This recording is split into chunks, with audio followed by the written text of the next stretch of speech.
Naja, eigentlich kann ich es im Griff haben. Okay.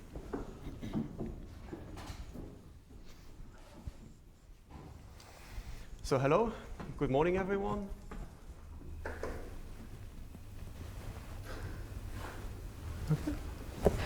Okay, once again, hello, good morning everyone. Thank you for making it today in person and also online to Impact Hub. My name is Tom Schoens. I'm a consultant in Bearing Point here in the Zurich office in Switzerland. Together with Matthias, I'm in the security advisory team here in Switzerland, and I'm very pleased to lead this talk today as a moderator and to announce to you our two guests of today. So the one is John Zeppos, and the second one is Sergio Zacharia. So briefly introducing our two friends here. So John is very, very experienced. He has over 9 years of experience in the banking sector within information security. But he also has above 12 years in T-Mobile Group, where he was leading the group business continuity management. In addition to that, he founded his very own company in 2014, which is Resilience Guard, and he's managing director of Resilience Guard right now. On top of that, he's a NATO expert for operational capabilities for critical infrastructure since already 2009. Yeah. And he twice won the BCI Global Business Continuity Awards, and he was appointed Business Continuity Manager of the Year 2012 and as well 2014. So John, many thanks for joining us today. Thank you so much, Tom, for having me. Thank you. That's an honor for me as well. Welcome. Second guest of today is Sergio. He started his security career in 1999, also in IT security with defense intelligence. He's been a chief information security officer within telcos, banking, and also in retail players. Right now, he's, he was previously Central Security Director of Telecom Romania for many, many years, and he was directly reporting to the CEO at that time. And right now, he joins Bearing Point, and he's developing the Security Center of Excellence in Romania, building up a team there, and sharing his knowledge with the team he's currently building up. Last year, he started a PhD recently, where he's focusing on improving application security through machine learning algorithms. But now that's enough for the short introduction. Let's go to the topic and speak about cyber resilience, which is our key interest today. And I'll just briefly touch the topic and then we jump into the first question.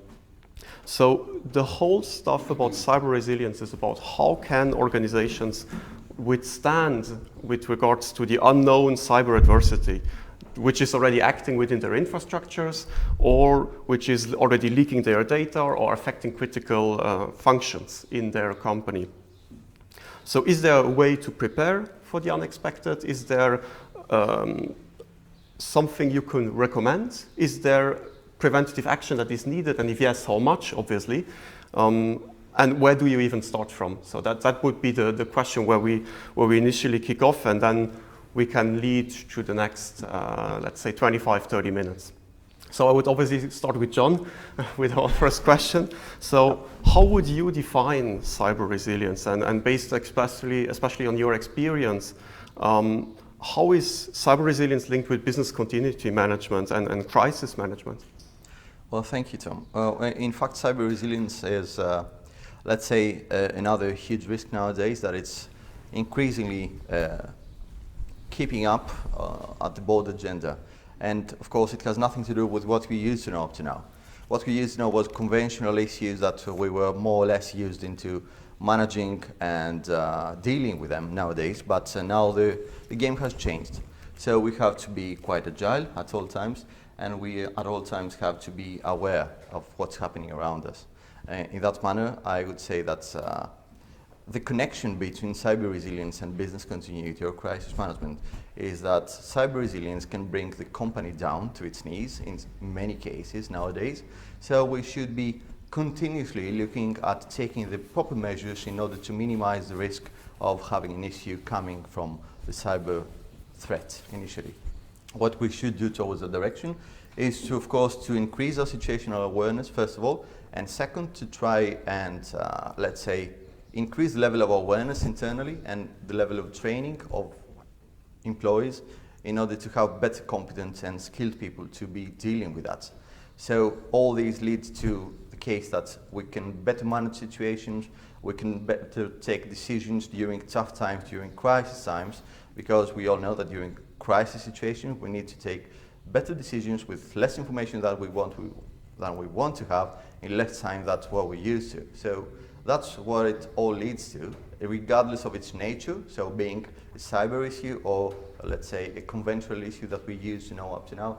The situation is still the same. We still have to be dealing with it, but now the case is that we don't know its nature, which is a little bit different from what we were used to dealing with up to now.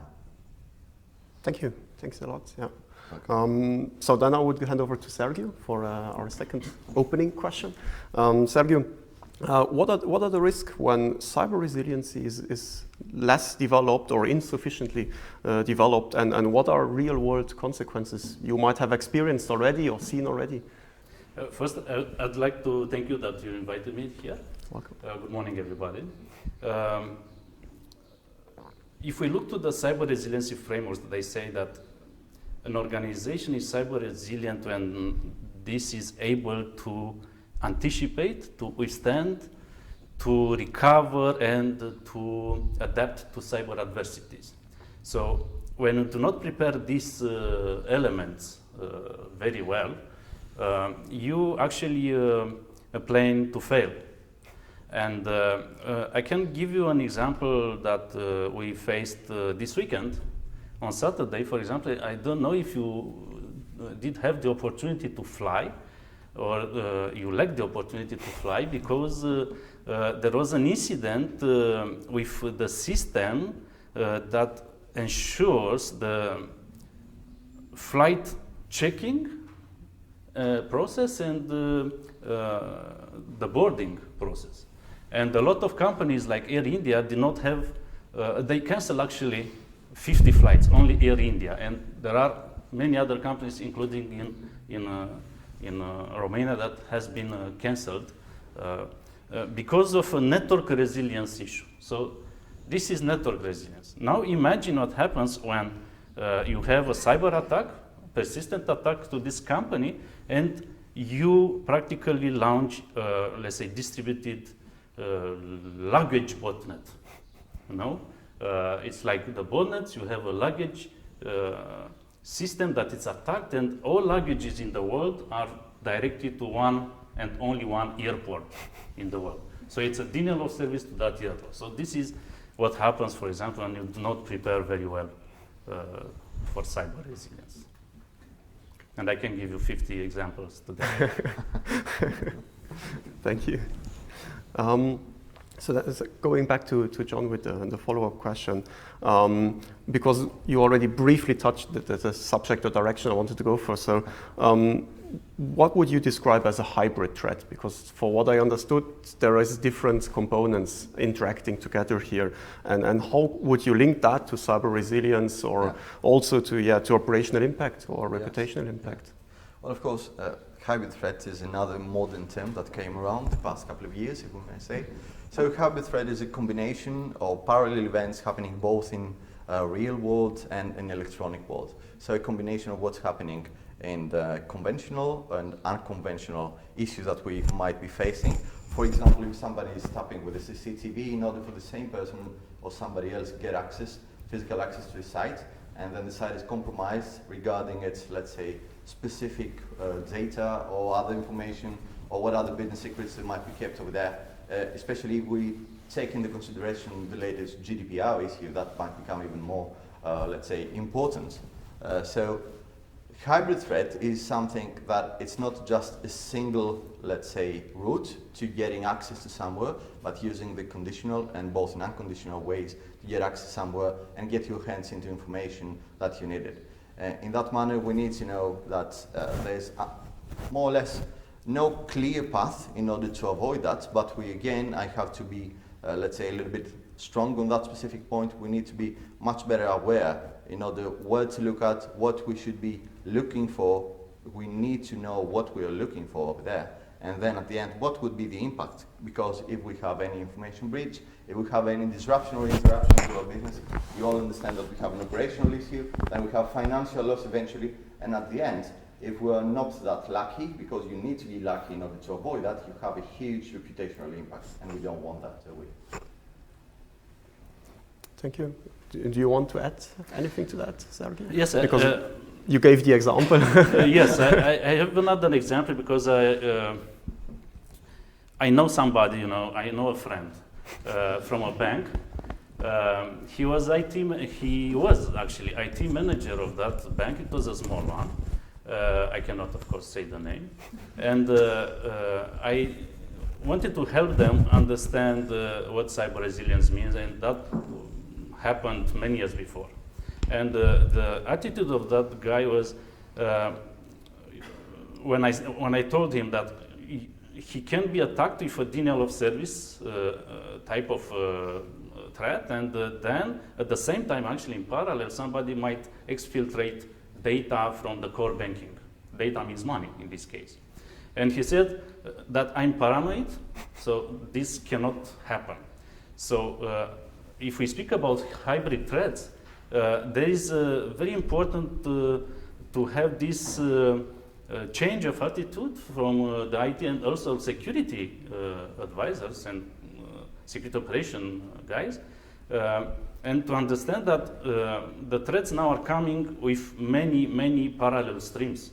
So you should adapt. You should not treat each incident sequentially and then move to the other. You have to think holistically. Mm-hmm. Yeah, this is another example. No, thank you. No, it's a really good one.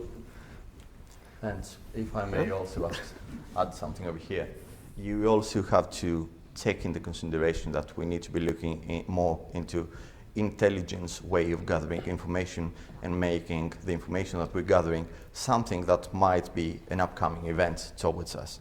I mean, up to now we used to be picking up information from here and there, but if we use an intelligence way of combining that information, such as things happening in the physical and into the non-so-physical worlds, if I may say, then you get to find, or you get to spot quite easier, what might be knocking on your door, let's say, tomorrow morning. Yeah. So I'll have the follow-up question for you, and this is also, again, probably based on your experience, and I'm looking forward for the story you can tell there, which is, if you would recommend an organization to increase their resiliency and maturity level, so would you rather suggest to focus on systems or on structure or strategy? Where would you start with, or would you rather suggest a holistic approach to this? Of course, you should touch all layers. The strategy is important because when you define the strategy, actually, you established the top management, let's say, sponsorship. You might have strategies for risk management with regard to cyber adversity. And that means, for example, one point that should be addressed is thinking that you are already compromised, thinking that you have already the adversary in your infrastructure. And we know, I've read the Mandiant report these days, and they said that the average period between a company being compromised and the detection of the compromise by the organization is 100 days, roughly. It depends. In Russia, it's 500. In the United States, it's a little bit lower. In Europe, it's close to 100. So if you have this mindset from a strategy perspective that somebody is already inside your network, actually you move all the people to this approach, and they start to look for the threats in your company. So strategy is important. Of course, the technology layer also is important, because if you don't have tools to detect the threats, you can just pray. But the most important is the people. So you have to train the people to get those skills to look and identify the threats. And it's not easy to identify, for example, why a data center communicates with a modem in Ukraine. It's not easy, but you need to develop these skills, and so I would say they should focus on people. Would you add something to this, or? Yes, of course. I mean, what Sergio says is quite important because we know, I mean, regardless if you're planning against specific scenarios or against any kind of impacts, at the end of the day, the plans are just papers. People do things, not paper. So you need to be focusing on people in order to raise the awareness level and the competence and skills level in order to have a better skill set to better manage incidents. So when you look globally on cyber resiliency research, what do you currently find most interesting? That's a nice question. I mean, what's happening nowadays is that we are looking at a moving target, and this is what we need to be always having in mind. When we're talking about a moving target, it's not something that we say that, okay, we can, let's say, study up to that point and then we will be competent enough. You need to be consistently becoming better in order to try at least and be, if possible, a step ahead from the attacker. Of course, that's not possible, as we know. So what we need to do is, of course, to, at the same time, invest in infrastructure and invest in people. But the most interesting thing is that for me, it's the speed of how things are changing. I mean, one day you're prepared for something that happened yesterday, came up yesterday, and then tomorrow you find yourself not to be prepared about anything. And this is the most risky part of this business. I mean, you can never relax and say that I'm safe. You should always and constantly be alert and try to spot what you can do better. I mean, you need to be in a manner, in a state of mind that you need to be becoming better and better and better every single day. And that's a huge challenge because it all comes down to investments, it all comes down to money, it all comes down to capacity, and of course, to people's skills and competence. To availability of resources and yes. Correct resources. Okay. The right resources, in fact, because resources, if we talk about just numbers of people, you can have thousands, but how many of them will be competent enough to be joining your team? Okay, so we heard about cyber resiliency being a firm-wide topic, and I briefly heard this out of your conversation. So what would be the benefits if you address it then holistically across the whole firm and across all the different, let's say, risks organizations? Actually, I can jump into another example, and it's an example from another friend of mine. Imagine a modem hijacking scenario for a telecom. If you have, let's say, 50,000 modems of your residential or business customers hijacked, what is the response usually? You think that you should do something in the technology side, but when you face this real scenario, real incident, you will see that the first and the most important impact is in the business side, because every customer will call the call center, contact center. They will ask for some solution because the internet doesn't work. And then the chief, let's say, residential officer or chief business officer will contact the chief operation officer to solve the internet access issue. And then this will be moved to the CIO because he has the network infrastructure that is managing. And then the chief security officer will enter into the game with the security, let's say expertise, to find out what happened. And then you can add some other players like procurement officer that should discuss with the producer of the modems to see how they can get the password from the hacker in your modem. So this is a real scenario that happened. And if you treat this planning for cyber resilience firm-wide, you should put all these guys together and prepare this scenario from a business perspective. I would say even that the chief commercial officer, in this case, chief residential officer, doesn't matter, should have a KPI for the cyber resilience of the internet access service. And he will push the others to even to invest in man days, in effort, to make it harder for the technicians to manage those modems, just to avoid being attacked by hackers. So this is why cyber resilience is always a firm-wide topic, but it's from time to time, let's say most of the time actually, it's treated like a technology topic, yet. Yes. Okay, so is this also your experience, that this is rather treated as a technology topic, or is this already happening, this shift towards this rather holistic approach? Well, in fact, we don't have the same friends with Sergio, in order to use the same examples, but more or less I do appreciate that his friends are much more into the world that we're talking about. But in any case, I totally agree with what Sergio said. I totally agree about KPIs. I would just add over here, don't let yourself get a little bit jailed into specific KPIs, especially when we're talking about time frames. I remember during my time in telecom, we were talking about, we would be, let's say, convening the crisis management team if we had a network failure for more than 2 hours, impacting more than 100,000 people. So my question to them was, well, if we have 200,000 people that they cannot communicate for half an hour, would that be a trigger for the crisis management team or not? And then there was silence in the room because they've never thought about it. And that's what I'm talking about. I mean, KPIs are quite good in order to guide you through a certain direction, but at the end of the day, don't let them just be the only guide to show you what decisions you need to be taking. Same thing happens with cyber resilience, of course, because it doesn't matter what the nature of the incident is, as I said a little bit earlier, but you need to be agile and flexible enough to adapt to the situation, especially during an ever-changing environment. Mm-hmm. Okay. So already have the final question for the both of you in this case, and this is basically if you are doing a workshop on cyber resiliency, probably with a customer of yours, what would be 3 key points you would emphasize on?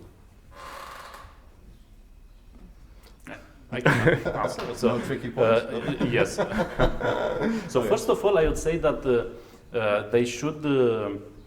The main thing, they should first get this attitude of being compromised. So this is the first topic, because cyber resilience speaks about adversity, advanced persistent threats. So if you are not paranoid enough to think that you are already compromised, you will not have this opportunity to find the adversity in your infrastructure. So this is let's say the first thing that should happen with the customers, and this is my first recommendation in workshops. The second part is also to invest in the technology layer. Usually I do not promote technologies, it's not my core business, but if you don't have this technology plane, you cannot identify, you cannot anticipate the threat. You need some threat intelligence feeds, open source or not, commercial feeds or not. So you need to have access to the information about compromised accounts that attack you. So this should be the main things that I would tell the organizations in some workshops. And of course the strategy is important, people are important, and the technology is important. Of course you should treat it firm-wide as a topic. So this is the key message. Okay. Yeah, so that was already like 4 or 5 points. Yeah. John, would you like to add another Yes, of 4 course. or 5? I thought I'd be kind enough to allow Sergio to talk first, and then for me to add something. Well, in fact, you should first and always think that something is already happening that you don't know it. If you start from that position, then you are aware enough that you should be even cleverer, let's say, in order to start checking within your own environment to see what's going wrong. You need to be checking for different patterns, not what you used to know, and so on.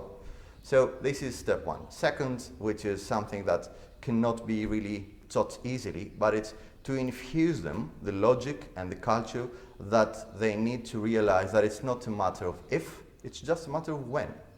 So it's not something that we discuss about if this could happen to my company. We need to be stating when this would be happening to my company, then I would be acting like that.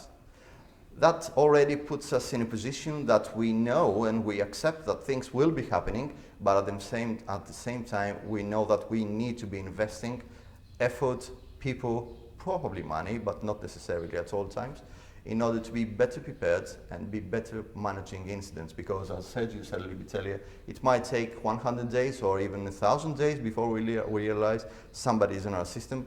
But thing is, once we realize it, we would need to take all necessary measures in order to stop it first, then to minimize the impact, and third, to check what's happening with our reputation at that point in time. I mean, is it something that everybody knows? Is it something we know? And of course, at the end of the day, what's wrong with our client data or with our client information, which is of importance. Okay, thank you. That was the question we had prepared, or basically I had prepared for the two speakers. Now I would like to open the floor for questions for a Q&A session online, if we do have questions, but especially we do have some. But first, yes. For the people that made the effort to join in person, so I'd like to reach out to you.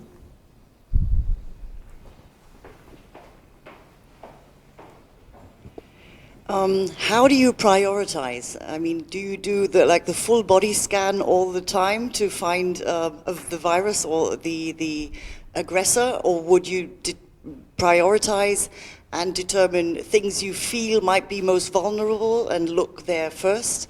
What would be your recommendation? I can. Sure. Please. Let me start now. Okay, my recommendation would be to, first of all, as with every other risk, we should perform a thorough vulnerability assessment to know exactly what's going on in our own environment. So we know what are our vulnerabilities and we know where we should be more focusing. Then we need to have some kind of threat assessment to know what might be hitting specific vulnerabilities, and when, as we know, threats and vulnerability, in fact, they are going together. We have an incident, we have an issue. So priority number one is to spot the vulnerabilities and try to minimize them, or just remove the vulnerabilities if possible. And second, of course, since we talked a lot about the people and the competence of the people and the skills, to try to, let's say, train them to look a little bit more carefully into existing vulnerabilities, even that might mean that they need to get information that they shouldn't probably be having at the initial stage. There are some cases where people need to get specific information in order to be more focused on specific vulnerable points of the organization. So that would be my priority number one before moving to anything else. And if I can add, actually there are, if we speak about cyber resiliency and adversaries, persistent adversaries, usually you look for some indicators of compromise. So the first priority is having these indicators of compromise, like a database with patterns, to focus on those things that usually are almost unknown. You have just some patterns in the registries, in some file system locations, some hash of the files, and you need to look to them carefully. The first time on something like this appears in your network, you should definitely leave your denial of service attack behind and focus on this, because these actually are leaking finance, data, and some other assets you have. So this is the first time, the first type of elements that build this prioritization system that every SOC has. The second prioritization input is the behaviors, unusual behavior of your network, your systems. So there are technologies now that actually shows you the outliers, meaning something which is different than the other, let's say, traffic patterns you might have. So this is also one input into the prioritization system, which is actually arithmetics that calculate for the SOC teams which event to handle first. There are many ways to prioritize from the technology and people perspective. Thank you. Do we have a second question in the room? Yes, we have. I would like to ask on the range of centralization versus decentralization, how much doing decentralized approaches helps to increase resilience in a way that currently we see a more and more centralization, at least in firms. Everything is globally centralized, whereas in the origin of internet and IS, we have these strong decentralized approaches so that even if half of the system is down, the rest continues. How much would you feel that a strategy and design to be decentralized would increase resilience? Well, that's my time to use an example from a friend. So during my time in banking, I had a very good friend that used to work for Amex, American Express, and he was the business continuity manager for the continental Europe customer service they had over here. So they were following an approach of following the sun. So they had 3 different customer care services, one in the States, one in Europe, one in Japan, if I'm not mistaken. And they would be picking up issues regarding where they're coming from based on the specific time of the day and the specific, of course, time zone. So what was happening, they tried to centralize everything back then into a single, let's say, source of service centrally. But at the end of the day, they found out that they couldn't just have so many people at all places at the same time, which were employees, in-house people in fact, that would be capable of dealing with incidents, because they were still facing back then incidents regarding the information security. That would lead me to, let's say, to a conclusion to say that it's all based on the culture of the company and the strategy that you need to follow. For me, there's not a single way to solve a problem. There are many different ways, and that would lead me to tell you that if your company is set in a way that if you keep everything centralized, you can prove to your board that it works best, and this is how it goes, then that's the way to go forward. If not, then that's the different way you need to be following. It's not at least one single way to do a number of things. Just one thing to add. If you, we see that organizations are centralizing some components, and after that they decentralize the component. We have some threads even in the cloud. Everybody moved to the cloud to have something central, and then we have the cloud to the edge, because you need to serve the IoT devices. So of course there is a balance. It's not a good or bad answer to this, of course. However, when everything is centralized, you have all assets somewhere. And if you are, for example, supplied with threat intelligence feeds, you have a strong team that works together, and it's easier to handle incidents because everybody are in the same virtual room, let's say.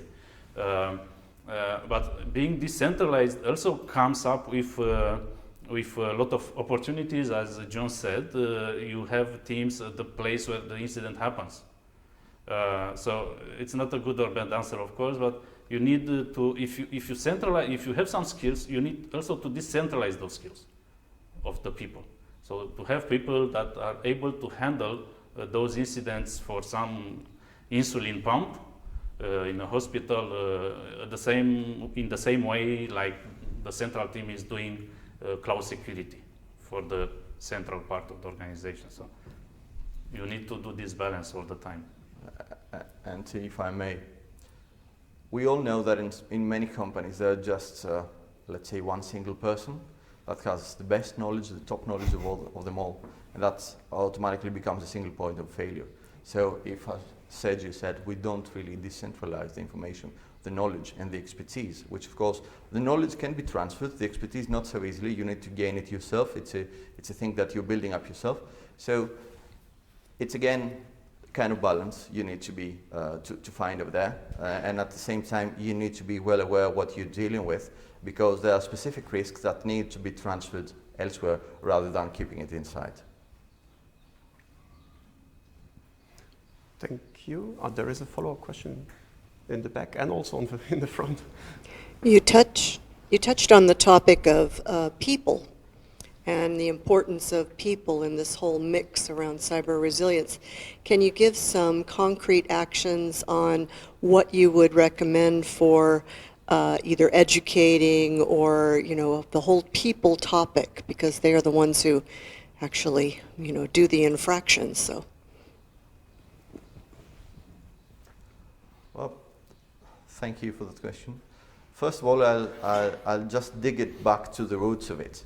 So I'll just look a little bit deeper into the HR hiring process.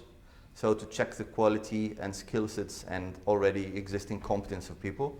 Second, I would still stay within the HR with the development part and the strategy of people development within the HR section in order to know what's the process, what's the path, not just the career path, but the personal development path they should be following, if there is one. Hopefully, we hope there is one. If not, we should probably be thinking about creating one in order to make them the professionals we want them to be and they aspire to be in order to be able to work better and perform better in our own environments and be more competent even to join other companies. We want people that are better in what they do, even if that means that they start thinking about going elsewhere.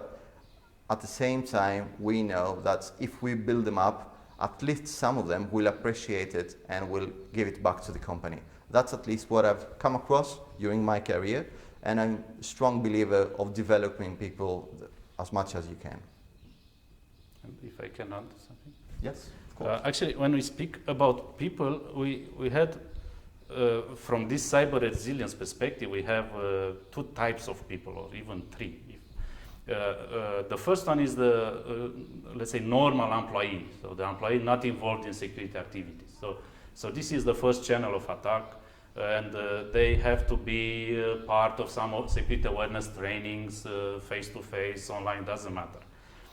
Because last time something happened because of the lack of security awareness was with Lucky Mouse. It's an APT group, Advanced Persistent Threat group, that attacked the one data center, I think in Mongolia. It's not yet officially specified by Kaspersky Lab. And they attacked the national data center through the people, actually through phishing, which is an email with some link that make the employee click on it, and then the malware is transferred to the national data center that provides the websites for the citizens. And then you spread the malware to the citizens of that country per specific industry or type of, I don't know, organization. So this is the first layer, and the second layer, of course, is training the security analysts, the security experts. And if we speak about cyber resilience, of course, we need some specialized trainings to detect the indicators of compromise of different advanced persistent threat groups, which these types of trainings exist already, and you should, of course, add this extra layer of continuously looking for threats in your environment. So only one training of 1 week, of course, doesn't suffice. So you need to train them working at the same time of doing their job. So these are the layers of training. There are solutions for this. But of course, you need to train them to discover the unexpected unknown, which is quite strange, but yeah, you should try at least. We have one follow-up question here and here as well. What about the training for the management team? The training for the management team?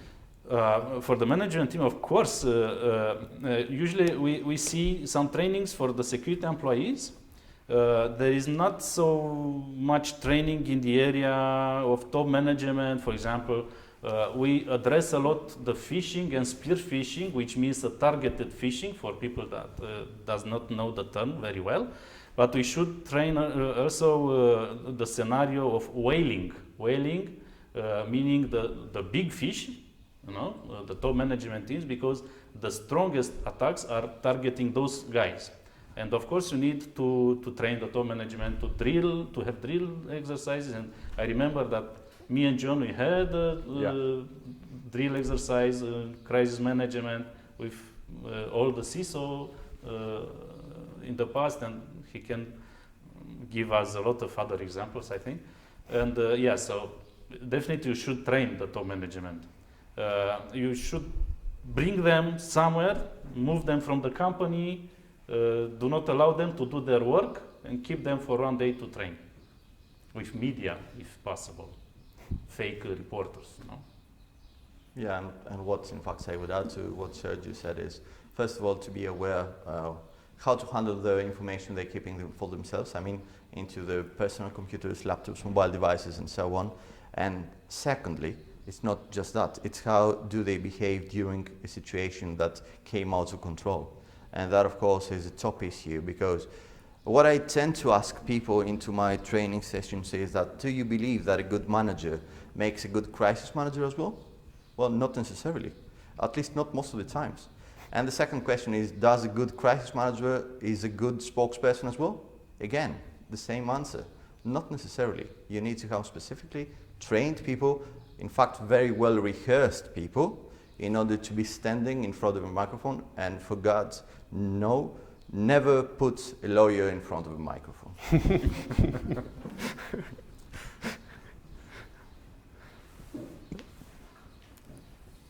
You spoke about also, let's say, unknown or emergent threats.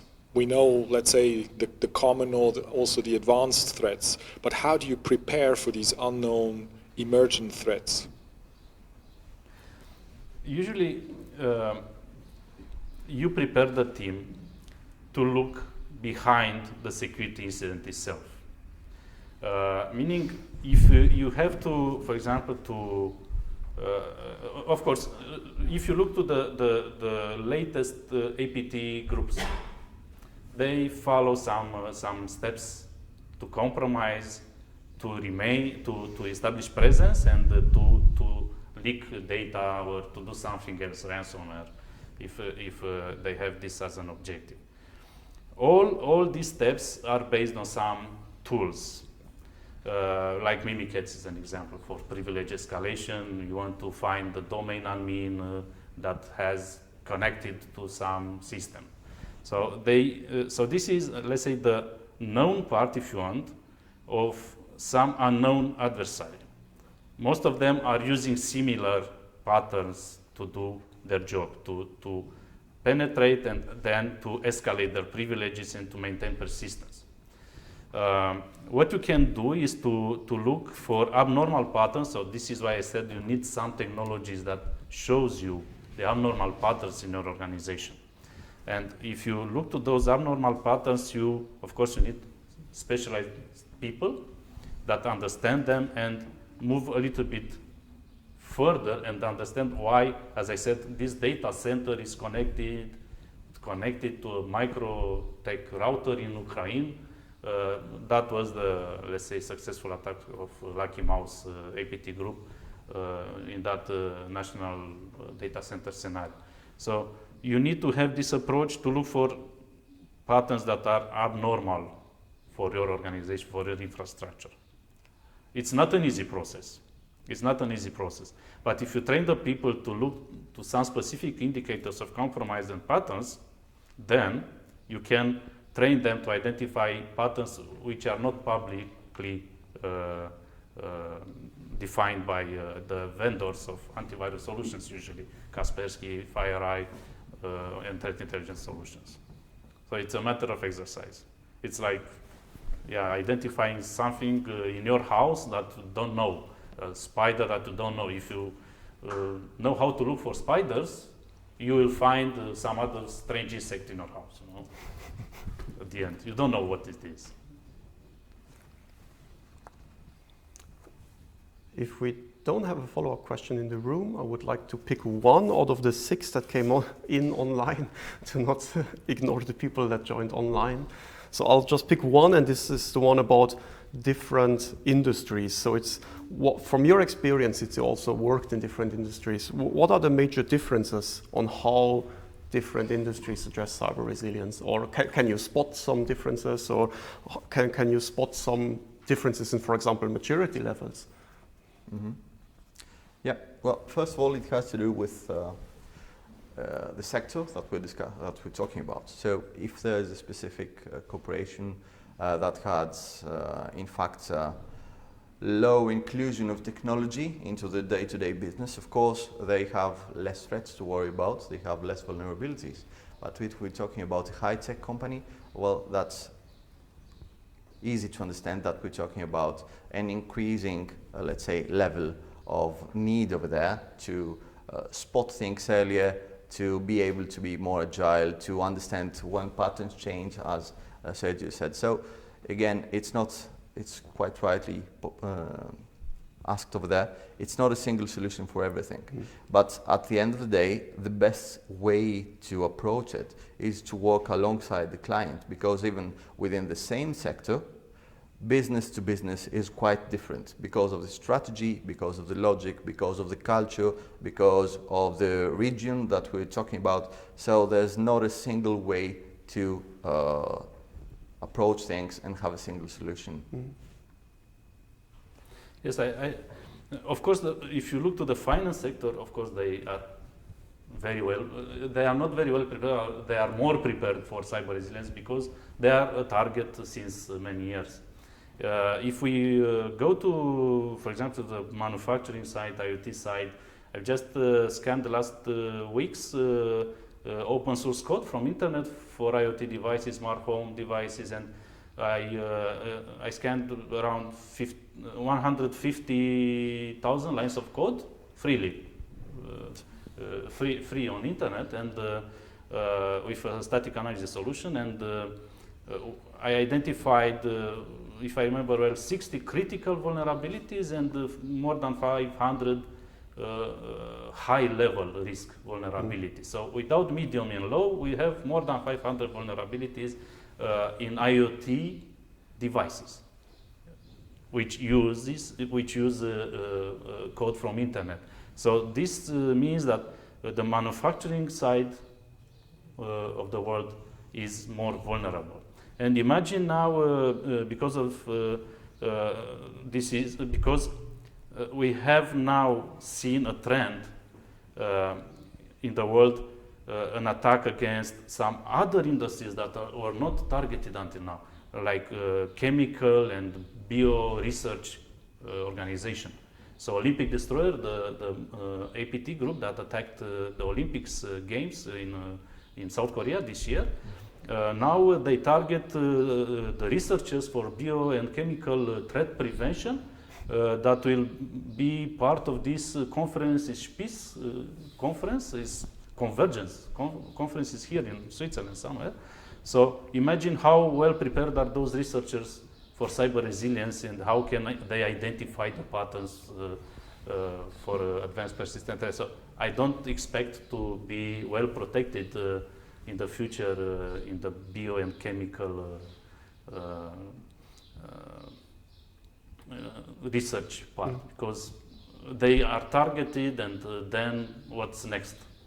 They deal with weapons, how to prevent the chemical weapons, and they are target now. I don't want to imagine this, what happens next. Hopefully they are informed today about how many other industries will be there. Indeed. Any final closing words, or do we want to leave it with this statement? No, I do personally agree with Sergio as well. I've quite recently seen a remote attack into an SUV from a well-known brand from the United States.